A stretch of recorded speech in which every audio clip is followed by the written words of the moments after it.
नाज़रीन तव्हांखे ॿुधाईंदा हलूं त उमरकोट में टाली में ॿोॾ मुतासिरनि जी टेंट इमदाद जी विरासत में पंहिंजा नवाज़ण जे ख़िलाफ़ खेमचंद भील जी सरबराही में एहतजाजी मुज़ाहिरो।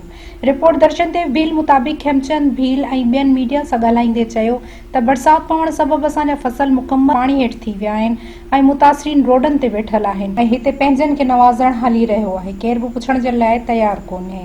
साईं पानी जी सूरत हाल उते तमामु घणी ख़तरनाक आहे। फसल सॼो तबाह थी वियो। माण्हुनि जा जेके कचा घर हुआ उहे बि सभु किरी चुका आहिनि ऐं असांजो जेको ॻोठनि में अञा ताईं को बि इमदादी जेको आहे माल को बि टेंट वग़ैरह या राशन जे हवाले सां कुझु बि अञा ताईं को मिली सघियो आहे ऐं कंहिं बि सियासी लीडर असांजे का बि अञा ताईं जेको आहे पतो बि कोन वरितो आहे त इहे किथे आहिनि ऐं वोटनि जे टाइम जेको आहे उहा अचनि था बाक़ी असांजी सार बि कोन ठाहिनि।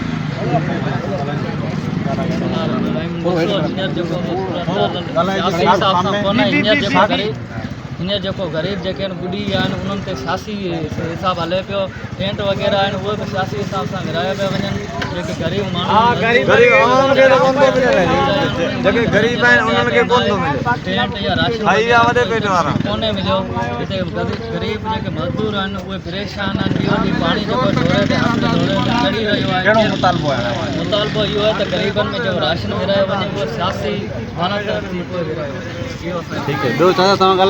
जेके मुख़्तलिफ़ ॻोठ आहिनि उहे बरसाति जे सबबि तमामु मुतासिर थी चुका आहिनि। चकचार खां जेको आहे सो पाणी जो लंघ जेको आहे सो बंदि कयो आहे जंहिंजे करे असांजा हज़ार एकड़ फसल तबाह थी चुका आहिनि ऐं हिते सियासी नुमाइंदा जेके बि अचनि था पंहिंजनि माण्हुनि खे नवाज़े हलिया वञनि था। असांजा जेके ग़रीब आहिनि उहे भिटनि ते ढोरनि ते रस्तनि ते रोडनि ते दर बदर आहिनि। उन्हनि खे कंहिं बि क़िस्म जी इमदाद शेल्टर वग़ैरह न ॾिना विया आहिनि। असां आला इख़्तियारनि खां मुतालबो कयूं था त बराए महिरबानी सियासत खे बंदि करियो, ग़रीबनि जी मदद करियो ऐं पाणी जा लंघ खोलियो जीअं असां वधीक ॿुॾण खां बची सघूं ऐं असांजा जेके ज़मीनी राब्ता आहिनि उहे बहाल थी सघनि। महिरबानी। तमामु ॿियो केरु ॻाल्हाईंदो तमामु ख़राब सूरत हाल आहे। चकचार में पाणी घेरो करे वियो। असांजो आला इख़्तियारनि खां इहो मुतालबो आहे त पाणी जो कुदरती लंघ जेको पहिरियां फाल हुनखे बहाल कयो वञे असांजे इलाइक़े जो पाणी। चंदीराम बीठो आहिनि। चंदीराम ॻाल्हाईंदा अलॻि ॻाल्हाए थोरो पाणी जी उते छा सूरत हाल आहे।